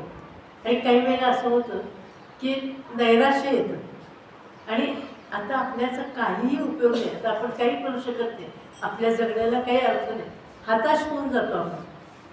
अशी एखादी वेळ प्रत्येकाच्या जीवनामध्ये केव्हा तरी येते आणि अशा वेळेला उन्मळून पडल्यासारखं होतं, जगण्याची उमेद संपून जाते. अशा वेळेला जर कोणीतरी जवळचं असेल, ती बहीण असेल, मैत्रीण असेल, मुलगी असेल, सून असेल, कुणी असेल, आई असेल, तर तिने त्या वेळेला जर अशी जाणीव करून दिली सामर्थ्याची, शक्तीची, तर पुन्हा माणूस उभा राहू शकतो. आता समजा असं नाहीच कुणी भेटलं, असं होऊ शकतं की असं इतकं जवळचं कुणीतरी तुम्हाला नाही भेटलं आणि तुम्हाला मदत करू नाही शकली. तेवढे सामर्थ्य पाहिजे की नाही बाकीच्यांच्या ठिकाणी सुद्धा नाही कोणी करू शकलं, तर आपणच आपल्याला सामर्थ्य द्यावं. फार महत्त्वाचं सांगते बरं की ज्या वेळेला आपल्याला नैराश्य येते कधी त्यावेळेला आपणच आपली समजूत घालावी. आपणच आपल्या पूर्वीचे जे काही आपण चांगलं वागलेलं असतो, आपण ज्या काही गोष्टी केलेल्या असतात, कामं केलेली असतात, कितीतरी गोष्टी आपण केलेली असतात आणि वय झाली आता होत नाही हो, पूर्वी इतकी कामं केली आता होत नाही हो म्हणून निराश होतो आम्ही. पण पूर्वीचं आठवावं, आम्ही किती केलेलं असतं ते आठवावं, लोकांनी आमची वाहवा कशी केलेली असते ते आठवावं, काय काय कर्तृत्व केलेलं आहे ते आठवावं आणि आपणच आपल्याला आत्मविश्वास द्यावा, आपणच आपल्यात आत्मविश्वास निर्माण करावा. हे आपण करू शकतो आणि आपली उमेद आपण वाढवू शकतो, पुन्हा आपण जोमाने कामाला लागू शकतो. जोपर्यंत देह आहे तोपर्यंत आपल्याला काही ना काहीतरी सत्कर्म हे करतच राहायचं आपल्या शक्तीप्रमाणे. पण जेवढी जी काय आपली ताकद असेल त्याप्रमाणे काही ना काहीतरी आपण करत राहायचं. निराश होऊन, हतबुद्ध होऊन एका जागेवर बसून राहायचं नाही. एक गोष्ट आठवली म्हणून सांगते. परमेश्वराने आता ह्याच्याशी संबंधित नाही आहे, पण आत्ताचा हा जो मुद्दा आहे की नाही, की परमेश्वराने जेव्हा सृष्टी निर्माण केली की नाही, त्याला सृष्टी निर्माण करायच्या वेळेला परमेश्वराने जे जीव निर्माण केले त्या सगळ्या जीवांना परमेश्वराने आयुष्य वाटून दिले. मनुष्याला 40 वर्षाचं आयुष्य दिले. बैल होता, बैलाला 40 वर्षाचं आयुष्य दिलं, कुत्र्याला 40 वर्षाचं आयुष्य दिलं, घुबडाला 40 वर्षाचं आयुष्य दिलं. परमेश्वराने सृष्टी निर्माण केली आणि सगळ्यांना असं आयुष्य वाटून दिलेलं आहे. हे बाकीचे जे सगळे बैल, घुबड हे सगळे म्हणले बरं झालं आम्हाला हे इतकं अवस्था काय करायचं आहे, 40 वर्षाच्या आयुष्याचं आम्ही काय करणार, कशाला एवढं मोठं आयुष्य आम्हाला पाहिजे. पण मानव मात्र परमेश्वराकडे गेलेला आहे आणि आम्हाला 40 वर्षाचं आयुष्य कसं पुरणार, 40 वर्षात आम्ही काय काय करणार, किती गोष्टी करायच्या आणि म्हणून आम्हाला आयुष्य वाढवून द्या म्हणून मानव परमेश्वराकडे गेलेला आहे आणि माणूस म्हणतो आयुष्य वाढवून द्या. देव म्हणतायत आता मी सगळ्यांना वाटून टाकलेलं, बँक बॅलन्स संपला, आता कुठलं देणार, माझ्यापाशी काहीच नाही. पण तेवढ्यात मी सगळेजण आलेले आहेत. बैल म्हणलं माझं आयुष्य कमी करा, माझ्यातली 20 घ्या. कुत्रा म्हणलं माझ्यातली 20 घ्या. घुबड आलं ते म्हणलं माझ्यातली 20 घ्या. आणि मग माणसाला मूळच्या 40 वर्षामध्ये आणि 20 वर्ष आणि 20 वर्ष आणि 20 वर्ष असं 100 वर्षाचं आयुष्य देऊन टाकलं. 40 वर्षाचं आयुष्य जोपर्यंत माणसाचं आहे की नाही, 40व्या वयापर्यंत माणूस अगदी राजा माणूस असतो. मी करेन ती पूर्व. कारण कसं आहे, शिक्षण झालेलं आहे, व्यवसाय नोकरीची काहीतरी सुरुवात केलेली आहे, लग्न कार्य झालेले आहेत, मुलं बाळा झालेली आहेत, मुलं संसारात हळूहळू शिकतायत, सवरत आहेत, सगळा आनंदी आनंद आहे. त्यामुळं आपण कुणीतरी श्रेष्ठ, आपण कुणीतरी राजा असं माणसाला वाटत राहते. आणि 40 ओलांडली की मग गंमत अशी होते, मुलांची शिक्षण व्हायचीच अजून, आणि मग मुलांच्या शिक्षणाचे प्रश्न, पुन्हा त्यांच्या लग्नाचे प्रश्न, अनेक जबाबदाऱ्या. बैलाचं आयुष्य पाठीवर ओझं घेऊन जगतोय, हे आयुष्य कुणाचं आहे? हे बैलाचं आयुष्य. 40 ते 60 बैलाचं आयुष्य झालं. मुलाची लग्न कार्य झाली, स्थिरस्थावर झालं सगळं, 60 आली, सुद्धा आल्या घरात. सुद्धा म्हणतात आम्ही नोकरी करतोय, तुम्ही सांभाळलं पाहिजे सगळं, नातवंडांना सांभाळा, घरातलं बघा, घराला कुलूप नको लावायला, कातड्याचं कुलूप, घरातच थांबा. 60पर्यंत ते सगळं असं हे आयुष्य, 60 नंतरचं 80पर्यंतचं कुत्र्याचं आयुष्य. घराची राखण करायची, प्रामाणिकपणाने घराची राखण करायची. आणि मग 60 नंतर 80पर्यंत गुबडाचं आयुष्य. नुसतं इकडं इकडं बोलत राहायचं, कुणी विचारत नाही, काय नाही, काय नाही, नुसतं आहे, फक्त आहे, एवढं असं आहे आयुष्य. हे असंच आयुष्य हे माणसाला मिळालेलं आहे. गोष्ट आहे ही, गोष्ट जरी असली की नाही तरी एकटं काय कळते आपल्याला की असं माणसाचं आयुष्य आहे. आणि असं माणसाचं आयुष्य होऊ नये, आपलं आयुष्य बैलासारखं, कुत्र्यासारखं, गुबडासारखं होऊ नये म्हणून आपणच प्रयत्न करायचे. आमचं आयुष्य आम्ही असं होऊ देणार नाही. मदत करू, नवीन पिढीला मदत करू, सगळं करू, पण आनंदाने करू. आणि जे जे शक्य आहे ते सगळं करून आम्ही आनंदाने जगू. 80 आहे, 100पर्यंत आहे, त्या परमेश्वराची सेवा करण्यासाठी तरी आयुष्य आहे, नामस्मरणासाठी तरी आयुष्य आहे. आता आमच्या आयुष्यात काही उरलेलं नाही, करायचं काहीच उरलेलं नाही. पण आमचं आम्हाला हित करून घ्यायचं असेल, आम्हाला परमेश्वर स्वरूप व्हायचं आहे, तर शबरीसारखं रामरूप आम्हाला जर व्हायचं आहे तर आम्हाला नामस्मरण तरी केलं पाहिजे. त्यासाठी ते आम्हाला परमेश्वराने आयुष्य दिलेलं आहे, वाढवून जे दिलेलं आहे ते आपण म्हणायचं असं की आम्हाला परमेश्वराचं नामस्मरण करण्यासाठी दिलेलं आहे, मग त्यातच रमायचं. पण आपलं आयुष्य असं होऊ द्यायचं नाही. आत्ता जे मी सांगत होते की ते हे सांगत होते की हनुमंताला त्याच्या शक्तीची जाणीव ह्या जांबुवंत वगैरे सगळ्यांनी करून दिलेली आहे. आम्हाला आमच्या शक्तीची जाणीव करून द्यायला जर कोणी नसेल तर आम्हीच आमच्या शक्तीची जाणीव आम्हाला करून द्यायची की तू खूप कामं केलेली आहेस. आणि आपण आपलं आयुष्य सावरायचं, आनंदाने जगायचं. आणि आनंदाने जगायचं याचा अर्थ असा नाही की काहीतरी करत राहायचं, चांगलं करायचं, उत्तम काम करायचं. आता आपला विषय हा असा आहे की हनुमंताला जांबुवंत आणि सगळ्यांनी त्याच्या शक्तीची जाणीव करून दिलेली आहे. आणि मग हनुमंत तयार झालेला आहे, भूपकार करून आता समुद्र लंघून जाण्यासाठी तो तयार झालेला आहे. झेप घ्यायची, समुद्र लंघून जाण्यासाठी झेप घेतली. झेप घेतल्याबरोबर आकाशमार्गाने जायचंय. एवढा मोठा 100 योजन समुद्र आहे, तो उल्लंघून जायचंय. निघालाय. पहिल्यांदा मार्गामध्ये कोण आलं तर सुरसा नावाची नागिन ती पहिल्यांदा तिथं आहे. तिला हनुमंताच्या पराक्रमाविषयी खूप माहिती होती आणि तिची इच्छा होती की आपण हे हनुमंताचा पराक्रम बघावा. ही खरं म्हणजे अप्सराच आहे, देवांनीच तिला खाली पाठवलेलं आहे. आणि हनुमंताचा पराक्रम बघण्यासाठी म्हणून तिला सुरसा नावाच्या नागिनीचं रूप देऊन ती आलेली आहे. आणि ती जबडा पसरून बसलेली आहे आणि तिला असं सांगितलेलं आहे की माझ्या जबड्यातूनच पलीकडे जायचं, कुणीही माझ्या जबड्याशिवाय बाहेर जाऊ शकणार नाही, जबड्यातूनच जायचं. हनुमंत म्हणताय की मी एवढा मोठा आहे, माझा एवढा मोठा देह आणि तुझा जबडा बघितलं तर केवढासा, कसा मी तुझ्या जबड्यात मावणार. ती म्हणते तू काळजी करू नकोस, मी जबडा मोठा करते. हनुमंत आपला देह वाढवत आहे आणि ही सुरसा नागिनी ती आपला जबडा मोठा करते. पटकन हनुमंताने सूक्ष्म रूप घेतलं. मोठं रूप घेता घेता घेता एकदम लहान रूप घेतलं आणि त्या जबड्यात शिरलाय. असा शिरला असा बाहेर पडला.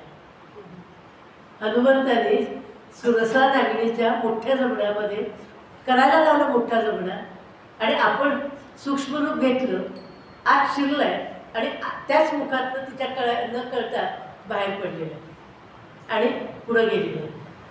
म्हणून युक्तिमान, बुद्धिमान, शक्तिमान हे हनुमंताचं वर्णन आहे. पुढं गेला तर मैनाक पर्वत लागला. वायुदेवांना असं वाटत होतं की माझा पुत्र हा एवढा समुद्र उल्लंघून जाणार, किती त्रास होईल त्याला, एवढा मोठा समुद्र उल्लंघून जायचं आहे. त्यानं मैनाक पर्वताला सांगितलं की अरे तू त्याला सहाय्य कर ना थोडंसं, ते तुझ्या ते थांबवून घे, त्याला फळं बिळं काहीतरी खायला घाल, त्याला पाणी दे. मैनाक पर्वताला त्यानं विनंती केली आणि मैनाक पर्वत समुद्रामध्ये थोडंसं उंच उंच झालं आहे आणि हनुमंताला तो सांगतोय अरे जाशील पुढं, थोडंसं थांब, विश्रांती घे, फळं खा, पाणी पी आणि मग पुढं जा. तेव्हा हनुमंत सांगतोय मैनाक पर्वताला, आपल्या वडिलांप्रमाणे तो आहे त्याला माहिती आहे, तर तो म्हणतोय की मी तुमचा आदर करतो, पण स्वामी कार्य केल्याशिवाय पाण्याचं थेंबही घेणार नाही, मी आता थांबणार नाही आहे, पण मी तुमचा आदर करतो असं म्हणून त्यांनी मैनाक पर्वताला हात लावला, म्हणजे नमस्कार केला आणि तो पुढे गेला. स्वामी कार्य केल्याशिवाय काहीही नाही. पहिलं मुख्य काय, स्वामी कार्य. असं पुढे गेल्यानंतर पुन्हा एक राक्षसी आली वाटेत, सिंहिका नावाची राक्षसी. तिचं वैशिष्ट्य असं होतं की ती सावली पकडून, ती खाली आहे, हनुमंत वरच्या मार्गाने निघालेले आहे, हनुमंताची सावली खाली पडते आणि ती सिंहिका राक्षसी ती सावली पकडून त्या माणसाला खेचून गेल्याचं तिचं सामर्थ्य होतं. हनुमंत निघालेले आहे, त्या सिंहिका राक्षसीने हनुमंताची सावली पकडून हनुमंताला आपल्याकडे खेचून घेतलेलं आहे. आता नाईलाज झाला हनुमंताचा, तिच्याशी युद्ध करावं लागलं. तिच्याशी युद्ध करून तिला ठार मारून हनुमंत पुढे गेलेले. असे समुद्र उल्लंघून जात असताना, 100 योजनं समुद्र उल्लंघून जात असताना इतके अडथळे आले, पण समुद्र उल्लंघून गेलेले आणि लंकेमध्ये आलेले. लंकेमध्ये आले तर संध्याकाळची वेळ झालेली आहे, थोडंसं अजूनही उजेड आहे. प्रवेशद्वारावर एक राक्षसी उभी आहे. रावणाच्या राज्यामध्ये सीमांचं संरक्षण करण्यासाठी स्त्रियांना ठेवलेलं आहे. राक्षसी नाही ती, आणि त्या सीमेचं संरक्षण करण्यासाठी तिला ठेवलेलं आहे तिथं. म्हणजे केवढं त्या काळामध्ये त्याच्या राज्यामध्ये सुधारणा किती आहेत बघा तुम्ही. आत्ता जर आमच्या राज्यामध्ये बघितलं, पोलीस आहेत, स्त्रिया पोलीस आहेत, पण त्या स्त्रियांच्यासाठी संरक्षणासाठी आणि कुणीतरी ठेवण्याची वेळ येते. कारण का तर त्या पोलिसांना सुद्धा संरक्षणाची गरज पडते. इतका काळ खाली खाली आलेलं आहे. हनुमंताने बघितलं की ही राक्षसी इथं थांबलेली आहे, तिच्याबरोबरच तिला युद्ध करून त्याने पुढं गेले. आता थोडासा विचार केला आहे की जरा अंधार पुढं द्यावा, म्हणजे अंधुक प्रकाशामध्ये, अंधारामध्ये मला पुढे ओळखणार नाही आणि सूक्ष्म रूपाने आपण लंकेमध्ये हिंडून येऊ शकू, असा विचार करून थोडे थांबले आणि मग लंकेमध्ये त्यांनी प्रवेश केला. आता लंकेमध्ये प्रवेश केल्यानंतर संपूर्ण लंका बघून घ्यायचे, अशोकवन शोधायचं, कुठं काय आहे हे पण शोधायचं. नुसतंच सांगकाम्या नाही आहे की फक्त सीतेचा शोध करायचा आहे, तेवढंच काम करायचं आणि परत यायचं असं नाही आहे. तर लंका सगळी बघून घ्यायचे, काय काय आहे लंकेत. मग सूक्ष्म रूप घेतलेलं आहे आणि लंकेतले मोठे मोठे वाडे आहेत. तर प्रत्येक वाड्यामध्ये घरामध्ये सूक्ष्म रूपाचे बघत बघत बघत पुढे चाललेले. प्रत्येक ठिकाणी बघतायत, तर सीतेचा शोध घ्यायचा आहे. तर कुठं माहिती आहे अशोकवन कुठे आहे, निघालेले आहेत असे बघत बघत. एक तर ना एका ठिकाणी सुरापान गृह जे त्या काळामध्ये जे असायचं ते सुरापान गृह दिसतं. तिथं बघितलं त्याने तर एक मोठा बलाढ्य असा राक्षस तो निजलेला आहे आणि तिथं काही महिला त्याची सेवा करतात. हनुमंतांनी बघितलं त्याच्या अंगावर जखमा आहेत आणि त्या जखमांना तेल लावण्याचं काम त्या स्त्रिया करतायत, हातपाय दाबून देण्याचं काम त्या स्त्रिया करतायत. हनुमंताच्या लक्षात आलं की एवढ्या बलदंड बाहू आणि त्याला झालेल्या त्या अंगावरच्या जखमा हा निश्चितपणाने रावण असणार आहे हे हनुमंताने ओळखलं. जवळच एक स्त्री बसलेली होती, अत्यंत सुंदर सुंदर वस्त्र चांगलेली आलेली, दागिने घातलेली. ती बघितल्यानंतर हनुमंताच्या मनात आहे हीच तर सीता नसेल, आणि सीता रावणाला जर वश झाली असेल तर आपण रामाला काय जाऊन सांगायचं. पण रामाने तर सांगितलेले ते अखंड नामस्मरण करते, रामाचं नाम घेते. म्हणजे नक्कीच तेवढ्यात म्हणजे काय झालं की त्या स्त्रीने रावणाला ती असं सांगते, म्हणजे ती मंदोदरी आहे आणि ती रावणाला असं सांगते की नाथ, मला आत्ता असं स्वप्न पडलं की कोणीतरी एक वानर आलेला आहे, प्रचंड बलाढ्य असा वानर आहे आणि त्यानं माझ्या मंगळसूत्राला हात घातलेला आहे. मला असं वाटतं की आपल्या लंकेवर काहीतरी संकट येणार, तर तुम्ही त्या सीतेला सोडून द्या, तिचं तिला रामाकडं परत पाठवून द्या.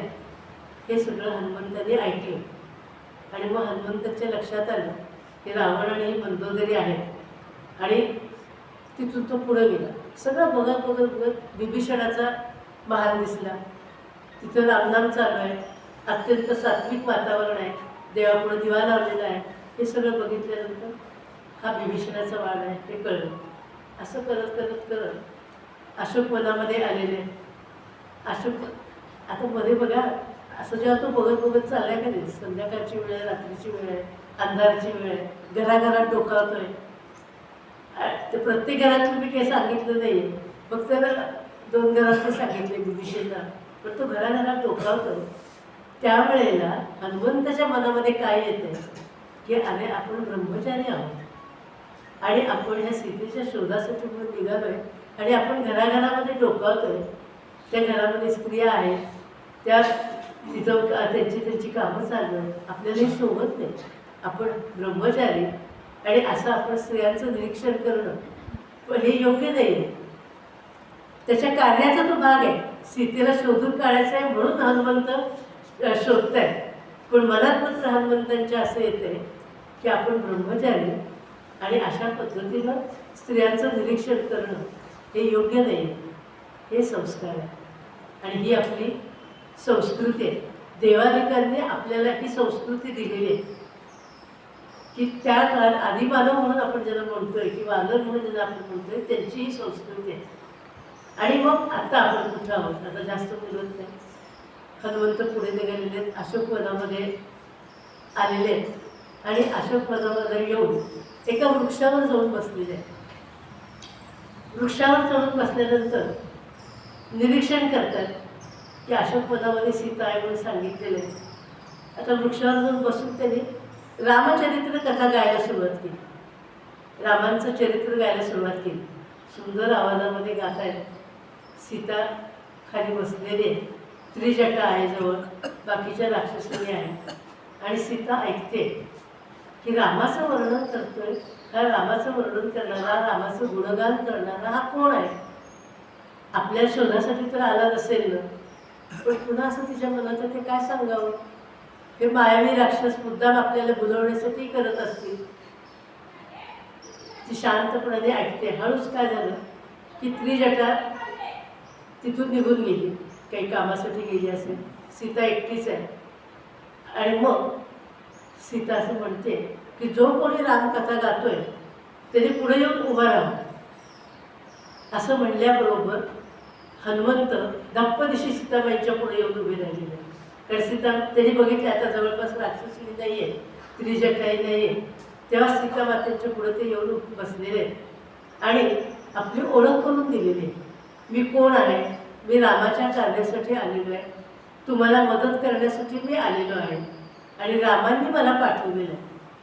सीता म्हणते खरं कशावरनं, ओळखायचं कसं, इथं सगळे मायावी राक्षस आहेत, तुम्ही त्यातलेच एक नाही कशावरनं. आता सांगणं भाग आलं. सगळं असं विचारल्यानंतर अंगठी काढली आपल्या जवळची आणि ती मुद्रिका जी आहे ती सीतेला दिलेली आहे. ही रामांनी तुम्हाला दिलेली मुद्रिका आहे. मुद्रिका बघितल्याबरोबर सीतेच्या डोळ्यातलं गळगळ पाणी व्हायला लागलेलं आहे आणि ती मुद्रिका तिने कपाळाला लावलेली आहे, नमस्कार केला. जणू काही तिला रामच भेटलेले. मुद्रिका भेटली म्हणजे रामच भेटले असं तिला वाटतंय. आणि हा हनुमान, हा कोणीतरी जो वानर आहे, हा नक्कीच रामांनी पाठवलेला आहे. म्हणून हनुमंतांनी मग आपली सगळी ओळख करून दिलेली आहे. आणि सीताबाईंच्या डोळ्यातनं अश्रुधारा वाहत आहे. सीताबाई विचारत आहेत की राम बरे आहेत का, राम खुशाल आहेत का, लक्ष्मण कसा आहे. आणि मग पश्चात्ताप व्यक्त करतात की माझी फार मोठी चूक झाली, या चुकीपायी मला ही शिक्षा भोगावी लागते. मी लक्ष्मणावर विश्वास ठेवला नाही, रामांच्या शब्दावर विश्वास ठेवला नाही. ते पूर्वी जे घडलं ते सगळं आता सीतेला आठवते आणि ती हनुमंतापाशी ते बोलून दाखवते. हनुमंत हे सगळं बघून ऐकून व्याकुळ झालेले आणि त्यांनाही ते सीतेचं दुःख बघवेल. आणि अत्यंत मृदू स्वरामध्ये हनुमंत विचारत आहेत की आई तुम्ही माझ्याबरोबर येता का, मी तुम्हाला घेऊन जातो, अयोध्येला मी तुम्हाला घेऊन जातो, रामांकडे मी तुम्हाला घेऊन जातो. असं म्हणल्यानंतर कुठली स्त्री काय म्हणली, इतकं वनवासामध्ये आहे, राक्षसांच्या सहवासात आहे, चल म्हणली असती. पण सीताबाई सावध आहे. सीताबाई म्हणल्या तुझ्याबरोबर आले असते मी, तुम्हाला मुलासारखं आहेस, तुझ्याबरोबर यायला काहीच हरकत नाही. पण असं होईल की सीतेला मुक्त कुणी केलं, सीतेची सुटका कुणी केली, तर एका वानराने केली, एका हनुमंताने केली. रामाला कमीपणा यायच्यात. सीताबाई म्हणतायत सीते मला सोडवून नेण्यामध्ये तुला भूषण आहे, पण रामांना दूषण आहे. सगळीकडे असं होईल की रामांचा पराक्रम काहीच नाही, हनुमंताने सोडवून आणलं.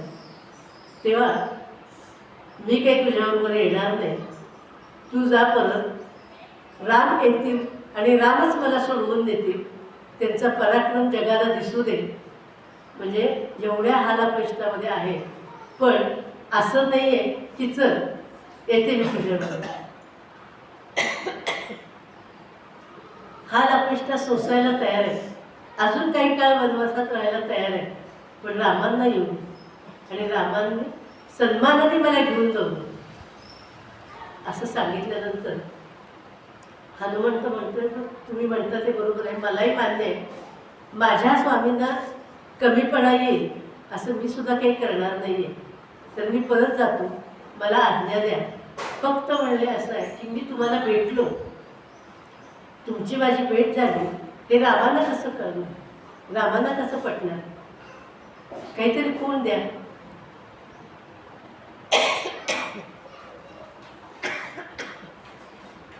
हे हनुमंताचं वैशिष्ट्य. म्हणा म्हणा, 2 मिनिटं पाणी प्या. म्हणा म्हणा.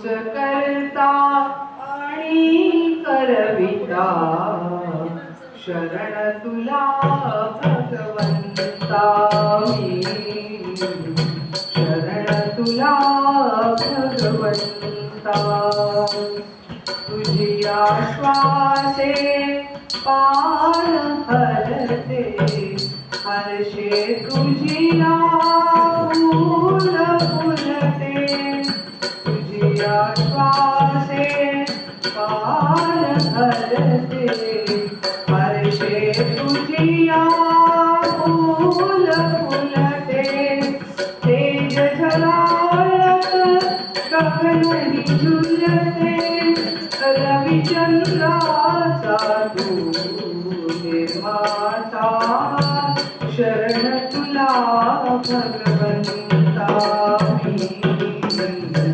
शरण तुला भगवंता सुख दुःखाची ऊन सावली तुझीच जाणीव वेळोवेळी सुख दुःखाची ऊन सावली तुझीच जाणीव वेळोवेळी तुझ्या कृपेच्या पंखाखाली जीवनाल हे मरणा मिळता शरण तुला भगवंता मी शरण तुला भगवंता देऊळ तुझी तूच मूर्ती तूच आरती पूजा भक्ती देऊळ तुझी तूच मूर्ती तूच आरती पूजा भक्ती तूच असता माझी स्फूर्ती मागायाचे काय अनंता शरण तुला भगवंता मी शरण तुला भगवंता शरण तुला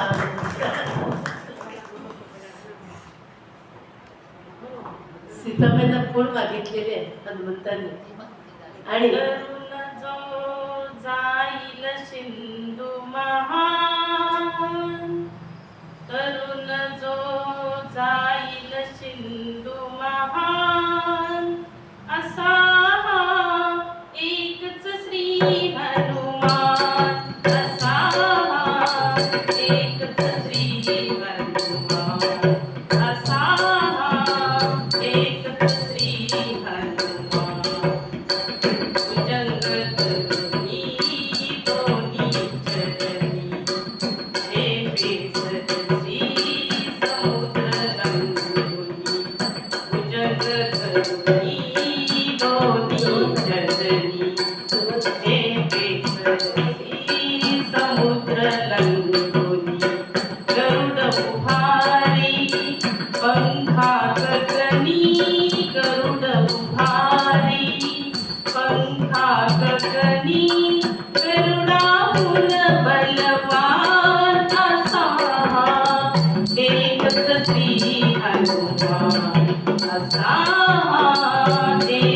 श्री हनुमान अंजनीचा बलाढ्य आत्मज हा अनिलाचा सुपुत्र क्षेत्रज अंजनीचा बलाढ्य आत्मज हा अनिलाचा सुपुत्र क्षेत्रज निज शक्तीने काढील दिग्गज निज शक्तीने काढील दिग्गज बलशाली ती मान असा एकच श्री हनुमान असा एकच श्री हनुमान सूर्योदयी हा जन्मला विशत योजने नभी उडाला सूर्योदयी हा वीर जन्मला विशत योजने नभी उडाला समजून या फळ रविबिंबाला समजून या फळ रविबिंबाला धरू गेला हा श्वान असा हा एकच श्री हनुमान असा हा एकच श्री हनुमान वादवीर हा करिते धरिता हरे तापले तिन्ही जगता वादवीर हा करिते धरिता हरे तापले तिन्ही जगता या इवल्याशा बाळा करिता या इवल्याशा बाळा करिता वज्रधरी मधवान असा हा एकच श्री हनुमान असा हा एकच श्री हनुमान देवेंद्राच्या वज्राघाते जरा दुखापत होय अनुदे देवेंद्राच्या वज्राघाते जरा दुखापत होय अनुदे कोपनावर येई वायुते कोपनावर येई वायुते थांबे तो गतिमान असा हा एकच श्री हनुमान असा हा एकच श्री हनुमान तोवर थांबता थांबे जीवन देव वायुचे करती सांत्वन पवन थांबता थांबे जीवन देव वायुचे करती सांत्वन पुत्राचे वर देऊन त्यांच्या पुत्रादेवर देऊन त्यांच्या गौरविती भगवान असा हा एकच श्री हनुमान असा हा एकच श्री हनुमान शस्त्रन छेदिल या समरांगणी विष्णुवराने इच्छा मरणी शस्त्रन छेदिल या समरांगणी विष्णुवराने इच्छा मरणी त्याच्या तेजे दिव्य दिनमणी त्याच्या तेजे दिव्य दिनमणी चिरतर आयुष्मान असा हा एकच श्री हनुमान असा हा एकच श्री हनुमान करी हनुमंता निश्चय मनसा सामान्य न तू या कपी जनता करी हनुमंता निश्चय मनसा सामान्य न तू या कपी जनसा उचल एकदा परवा मनसा देवी जगी उद्धार देवी जगी उद्धार बोला श्री हनुमान की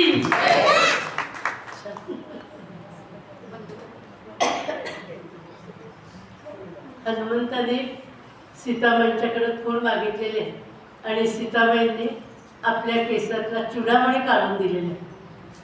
त्यांनी सांगितलं की हा चुडामणी रामांना, मला आणि कौशल्य मातेला तिघांनाच माहिती आहे. रामांनी माझ्या केसामध्ये तो घातलेला होता, ते फक्त कौशल्य मातेला माहिती आहे. ही खूण तुम्ही घेऊन जा म्हणून सांगितलं. त्यामुळे तो चुडामणी घेऊन हनुमंत आता तिथून निघालेले आहेत. आता निघायचंय जायचंय म्हणल्यानंतर आपलं काहीतरी सामर्थ्य दाखवलं पाहिजे, पराक्रम दाखवलं पाहिजे. आणि म्हणून जाताना सीताबाईंना ते विचारत आहेत की माती भूक लागली, काहीतरी खायला मिळेल, काहीतरी फळं खाऊ कमी. तर सीताबाई प्रामाणिकपणाने सांगतात की जेवढी खाली पडलेली असतील तेवढीच पडली तू खा.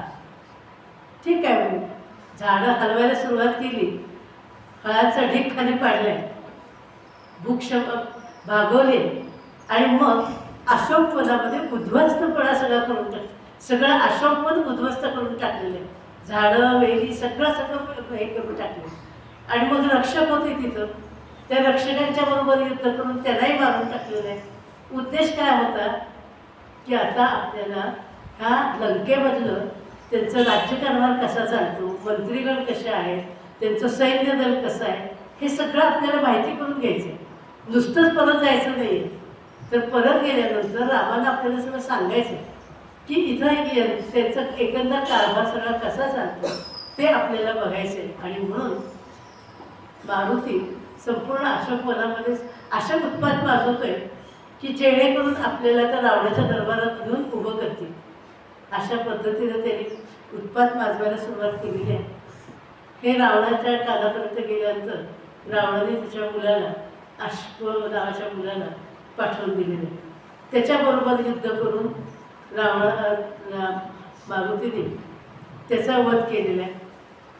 आता एवढं सगळं ऐकल्यानंतर बघितल्यानंतर रावणे चटपटल्या इंद्रजित त्याला पाठवलेलं आहे. इंद्रजित आलेलं आहे.